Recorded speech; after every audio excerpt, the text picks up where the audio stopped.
Hi, in this video I am going to talk about what is support vector machine. Support vector machine, in short known as SVM, is a very popular machine learning algorithm. It's very popular. It's been in use for last 20-25 years now. The statistician, famous statistician Vapnik, is the inventor of SVM, and there is an interesting story behind it. He was in USSR, and this idea came to him during 1960s when he was doing his PhD, but he did not publish his work, I think, until 1992. So for good 25 to 30 years that idea did not materialize, for good reasons, because those days there were not many computers and he could not test his algorithm on computers, because SVM is computationally intensive, so it requires good computers. Massive computing power is required. Then he was invited by the Bell Lab uh, in the 90s, early 90s, where he started working on character recognition, and there he implemented SVM that worked somewhat better than the neural network that others were using, and that's when he got the recognition and he published his paper. By the way, his paper also did not get accepted in many journal, and later on they obviously got accepted, and it's probably one of the most popular machine learning algorithm till date, and it's had many uses. It has many uses, both in the academia as well as in the industry. It has also some issues that we'll also discuss about. So we'll talk about the idea about support vector machine, what's the intuition behind the algorithm, the different properties of SVM algorithm, and then how we can use SVM in different many purposes. SVM is a classification technique. Okay, as you know, machine learning algorithms are basically of two types. One is regression type algorithms, one is classification type algorithm. And some algorithm can be used for both regression as well as classification.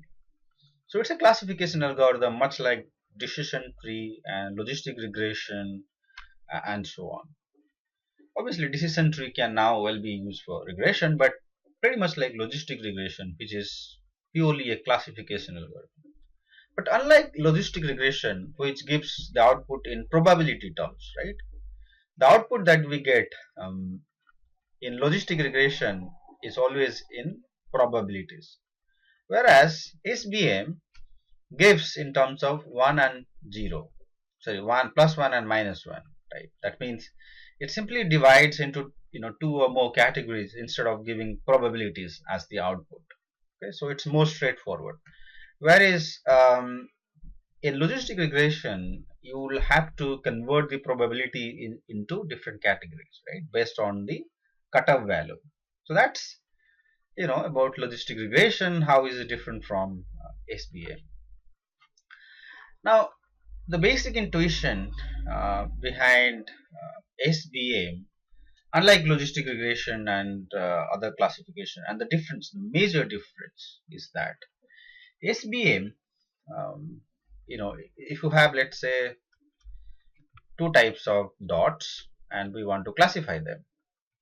So how you classify using logistic regression? You would fit a function that classifies, right? You'll fix a function like this, which will classify them into two categories. Okay. Whereas in SVM, instead of drawing a line, we would be drawing a hyperplane, and that wouldn't just be a line; it would also have a boundary to it. Okay, and we will construct this boundary around this hyperplane, and that's how SVM is different. So we'll learn what is a hyperplane, how to draw this boundary, why we need to draw this boundary, what is the reason, how is it different from other classification technique that simply draws a line between these two different categories. All that we will see. So let's talk about the linear classifier. We will then go to the non-linear classifier thing. We have plus one and minus ones. Okay, so The filled one is just the plus 1, and this blank dot is the minus 1.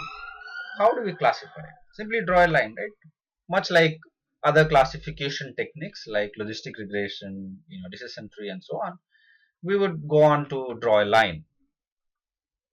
However, in SVM, we draw what is known as a hyperplane. And the equation of a hyperplane is something like this: wx plus b equal to 0, which is basically the equation of a plane. So hyperplane is nothing but just a plane, right? Equation of a plane where your w's are your parameters. Okay, x is the variable, beta is the constant, and this is the null matrix. So anything above this is again positive because this is 0. If this is 0, anything above it is positive, anything below is negative. Very straightforward algorithm, right? You draw a hyperplane which equates to 0 or null matrix. Anything above this hyperplane will be considered as a positive point, and anything below, any point below this hyperplane, will be considered as a negative point. It's very straightforward in that way. We'll of course see it's not that straightforward. There are modification needed. Another intuition behind using a hyperplane is like this. Let me talk about it, okay, for a moment. So the thing is that if you have a two-dimensional data, you have represented the data points in 2D plane. Okay, so you need a line. So in two-dimensional, you need one-dimensional line. In three-dimensional, you need a two-dimensional plane. Okay, so what SVM leverage is that in n dimension, we need n minus 1 hyperplane. Okay, so that's basically another intuition behind using in a hyperplane or so on, and one of the fundamental motivation behind SVM. All right. So what a linear classifier does is that it takes input as x. The function it uses is very simple. It takes simply the equation of a hyperplane. We have the estimates or the parameters and the constant. Both w and b are the parameters. So we have the parameters. In that case, just using the values of x, we'll be able to know whether it's a positive thing or a negative point. Okay, so that's basically is what a linear classifier does. Okay, it takes x as the input and provide the output as +1 and -1. Okay, now that is all fine, but you can have many such hyperplanes, right? Many such linear classifier. You can have here, this can also work like this. You can have something like this. So there can be many. So you can see there can be many. So any of these will be fine. Question now is, which is the best out of these many linear classifier? All will do the job. It will take the input x and provide us with the output +1 and -1. But which one of these linear classifier is the best for the given data? How do we get to know? Okay. Now you see this point. You see that this particular linear classifier passes through these two data points, but there is one misclassification here. Okay, so this particular data point is misclassified. If you take the other one, it doesn't misclassify. So it is very clear that we will go in for the second. If this is the first, this is the second, we will go for the second because there's no misclassification. But there could be many such linear classifier without having this misclassification. That's one case. The other case is there could be situations where you won't find a single linear classifier that will be able to classify each and every data point. there will be certain data point which would be misclassified. Then how do you choose? Imagine there are, let's say, 5 linear classifier um, where there is one data point which is misclassified. Now all of them misclassify just one data point. How do we choose out of this 5 classifier? Which classifier is to be chosen out of this 5? So the intuition is that when we draw a linear classifier, we will draw a boundary around it. We'll draw a boundary around it so that it will touch the first data point from both sides. Okay, so this is positive and this is negative. So our linear classifier, the boundary around this linear classifier, will simply touch these two data points. Okay, the nearest data points from both sides, plus one sides and minus side. From minus side, this one is the closest one. From plus side, this one is the closest one. So we take that as these two data points as reference, and then we draw this boundary around this regression, this linear classifier line. Why do we do that? We'll explain why. So we'll define this as a margin of linear classifier. We call that as a margin, okay, from both in the positive side and negative side. And the margin would be the length of the margin. We'll try to keep it as fixed. Of course, now it is not fixed as I have just explained, but for sake of simplicity, we will make sure that the length in both sides of the margin length is same across these two sides. So the margin of a linear classifier is as the width that the boundary would be increased by before hitting the data points. So we will simply increase the boundary in both sides before hitting the first data point. Okay. So what do we do with that? All right.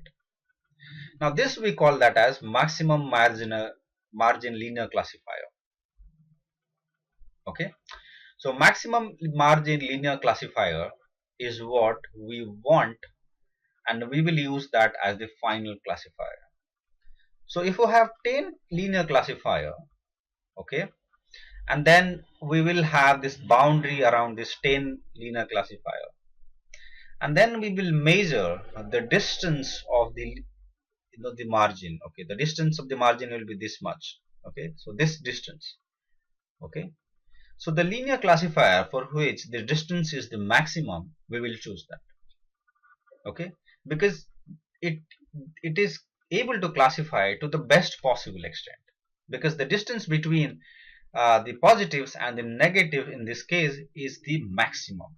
Okay, so the positive and negative data points are being classified into different categories to the best possible extent by this particular classifier, because the boundary around it, the margin around both sides, this margin from the positive side and this margin from the negative side, when you add them up, it is the maximum. Okay, so out of 10, 15 and 100 linear classifier that we had seen in the previous slides, the one that has the maximum margin linear classifier is the one to be chosen finally. So we will create this boundary around all the linear classifier and see where we get the maximum distance. Okay, or where the width of the this margin or the boundary is the maximum. Okay, so that's the algorithm. Okay, so it's the intuition behind it, and it was quite intuitive in the sense that the one that ensures that the distance is maximum between the two classes of data points, then that ideally should be the linear classifier that should be chosen finally. Okay, so we'll define a few data points here. Okay, so the extreme data points that just touches that these data points touch these margins are known as support vectors. So the data points that are support vector are going to be the most important data points in SVM. Okay, unlike in other algorithm where each and every data point used to matter the most, here the support vectors.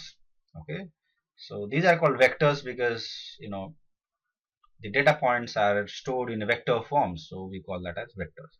And these are called support vectors because these vectors or this data point help us in finding out the best linear classifier, okay, by drawing the margins around it. Okay, so that's what we just did. Okay, and it works very well. It scales in a large dimension, and we'll see how it does the work. All right, so here's the mathematics behind it. How do we find the margin? How do we find the linear classifier? And how do we ensure that we get the best ones? Okay, so we have wx plus b equal to 0 here. So anything above that will have some distance. So wx plus b would be some distance. Okay, let's say the distance is, s. We can just denote it as 1, unit distance. And the other one will be wx plus b equal to -1. When you subtract the second from the first, what you will get is, this is positive, this is negative, by the way. Positive minus x negative, and b gets cancelled because you are subtracting, is equal to 1 minus minus 1. So this becomes 1 minus minus 1, so which is plus 2, right? Which implies w, which is the distance, by the way, is x plus minus x minus is equal to 2. Sorry, w is not the distance. I said it wrongly. This is the weight, right? So x plus minus x minus equal to 2 by w. And what is x plus minus x minus? This is the distance, right? The width of the margin. Okay. So x plus minus x minus is the distance here, right? And this is what we want to maximize. So the linear classifier for which this distance is the maximum, we will go in for that classifier. All right. So it's a very simple class. That's what we have done here. Whatever I have explained, we just put it in more formal form. And this is a modulus. Okay, we take that as modulus. So we'll simply maximize that. So here is the optimization problem. So wxi plus b greater than equal to 1 and wxi plus b less than equal to 1. When you multiply them, it always has to be greater than equal to 1. Okay, so if you consider, it's pretty much the same, right? It's just that when the data point is plus 1, it has to be greater than equal to 1. If the data point is minus 1, it has to be less than equal to 1 because it's minus 1, right? So when you multiply them, it has to be greater than equal to 1. So yi wxi plus b has to be greater than 1. So this is the optimization problem. It's the final optimization problem of SVM. So we would simply maximize 2 by this particular expression, which is minimizing, and I am not going to derive it, but I'll just write it down, minimizing half of W transpose W. So it's a weight matrix. So maximizing 2 by modulus of W is equivalent to minimizing half of this dot product, okay, which is transpose of W multiplied to W. So I won't explain why it is they are equal, but that's what it is. It's more from a linear algebra point of view. All right. So here is the final maximization problem. Minimize half of WT W. WT is W transpose W, subject to the constraint that yi multiplied to wxi plus b is greater than 1. Okay. So this is the optimization function, okay, objective function, and this is the constraint. And use any optimization routine, it will find out the values of W. So all we need is the values of W, right? And of course B, because that's part of the term, but we can always derive B out of it. But what about nonlinear case? We are talking about the linear case where we have a straight line. But there will be cases where it's not linearly separable. So the first one you can see is linearly separable. They are red dots and these are blue dots. You draw a line here, they are separable. It's very linear. What if the data points are distributed like this? You have some red dots here, you have some red dots here, and you have some blue dots here. How do you separate them? You need nonlinear boundary, or nonlinear decision boundary, or nonlinear classifier. So if you just draw a circle around the blue line, it will separate. But circle is not a linear classifier, right? It's more nonlinear. So how would SVM handle this? So how SVM handles this is by making some transformation to the data points. So it will map all the data points to some higher dimension space. So here is the higher dimension space. The same data points in a linear line, right? It's a linear line. You have the red points and the blue points. But if you transform into more of a two-dimensional or three-dimension here, we have transformed into three-dimension. So we can, sorry, this is one dimension, this is one dimension, this is two dimension, not three dimension. It's two dimension. So we have transformed this data points into two dimension. Now you can see these are the red points and these are the red points and the blue points are lying over here. Now we can use a linear classifier. If we use a linear classifier like this, okay, I'll use some other color. Okay, the linear classifier is able to classify them. So anything above the linear classifier, they are red points, and below are the blue points. So all we need is a function to transform the one-dimensional data points to two-dimensional data points. Similarly, two-dimensional data points can be transformed into three-dimensional and four-dimensional data points.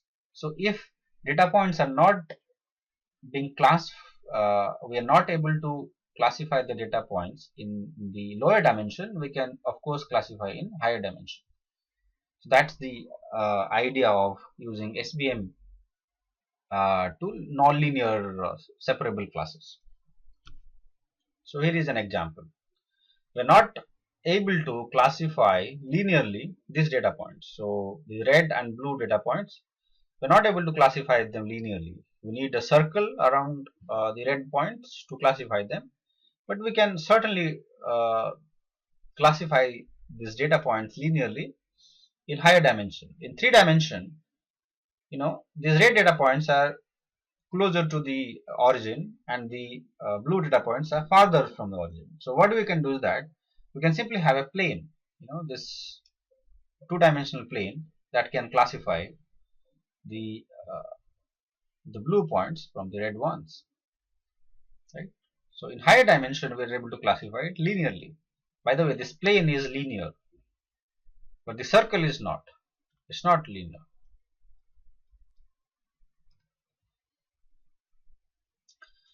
So how do we transform from lower dimension to higher dimension? That's possible through kernel function.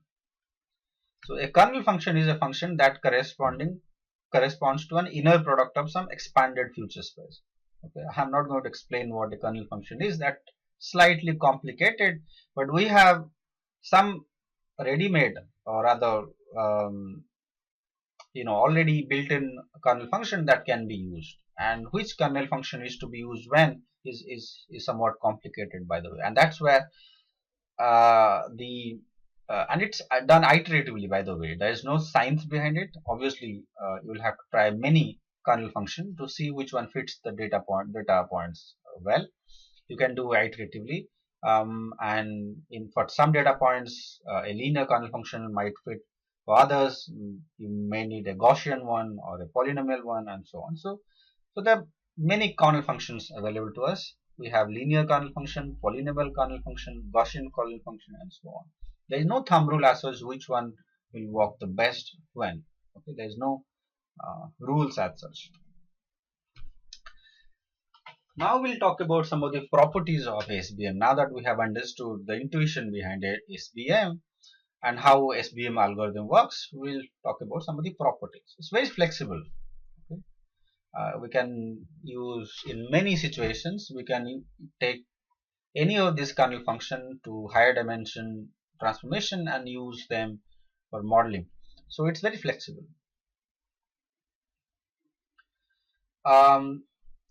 It is able to handle large feature space. That means in cases where you have higher dimension data where so many variables or features are there, you can use SVM effectively.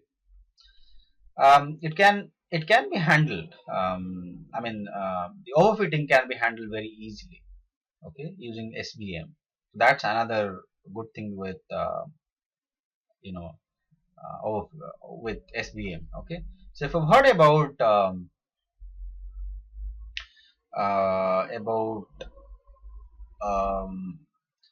in many linear models or other types of classification techniques, what is known as a regularization. So in SVM also we have some kind of a regularization, which not exactly regularization but something similar, where we are calling it as soft margin. So what we have learned so far is hard margin, but there's something also called soft margin where the misclassification rate can be decreased using a soft margin. It's just that we just add another term to the optimization routine. So something similar. And it also does feature selection, automatic feature selection. Okay, so these are some of the properties of SVM. SVM is useful in many different real-world problems, whether it's text categorization, image classification, bioinformatics, wherein we're classifying protein into different categories, cancer detection, handwritten character recognition, because that's where SVM was first used in Bell Lab. So that's where Vapnik used the algorithm to classify handwritten characters. Okay, so that was in Bell Labs in early 90s. It has many weaknesses also. It's very sensitive to noise. If you have noisy data, you have outliers in a data, it's very sensitive, so it will perform very badly. So a relatively small number of mislevel examples or misclassification examples can dramatically decrease the performance. So ensure that you handle the outliers or the extreme observations nicely, otherwise it will create problems. It only considers two classes, but many times we'll have multi-class classification, right? Sometimes obviously you can do multi-class classification with SVM, but that is slightly more difficult than many other classification algorithm where multi-class classification is much easier. So in SVM, the most popular one, of course, two-class classification. There's some issues also. Okay, finding out the most important or most suitable kernel is a challenge. Selection of kernel depends more on domain knowledge rather than on knowledge of your kernel. So if you understand the domain of the problem very well, you are in a better position to select the best kernel for a nonlinear classification. Then there are also issues related to optimization. Okay, you might face slow optimization in cases where you have soft margin and so on. It's very computationally intensive also, although computational intensive algorithms are not anymore a problem because there are so many good sources of computation nowadays and the computational power of systems have improved, but it's still an issue. And choice of kernel parameters is also something difficult. How do you, in Gaussian kernel, you use the sigma as the kernel parameter. So what value of sigma is appropriate? Something that we do using cross validation nowadays, or we do tuning also, but that's quite difficult to do because it takes a lot of time to do this level of cross validation and so on. But if you can do it, then it performs really well. But it's just that it's not as simple as that of other classification algorithms where you don't have to take care of or you don't have to make a lot of selection or you don't have to take a lot of decision beforehand. So that's about SVM. If you really want to understand SVM at much theoretical level, then I would highly recommend you to watch the MIT video on SVM. The professor has explained SVM at a very theoretical level. I'm sure it is somewhat difficult for people who are not mathematically strong, but if you can understand maybe 60, 50, 50, 60% of what he's talking about, I'm sure you will get some idea about how SVM works. Of course, in the real world, you do not need to understand the entire theory because a lot of it is just already automated in the software itself, and the software will take care of the internal calculations. You just need to know how to use them.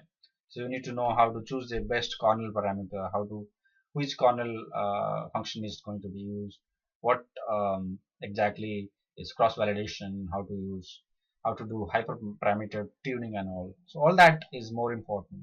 Feature selection, model implementation, and so on. Exploratory data analysis. So all these are more important from a practitioner point of view than understanding SPM. But this is what at a much broader or high level. I'm sure a much better explanation is available at the MIT side. If you just search SBM on YouTube, the first few videos are from MIT, so just go through them if you really want to understand at a much deeper level.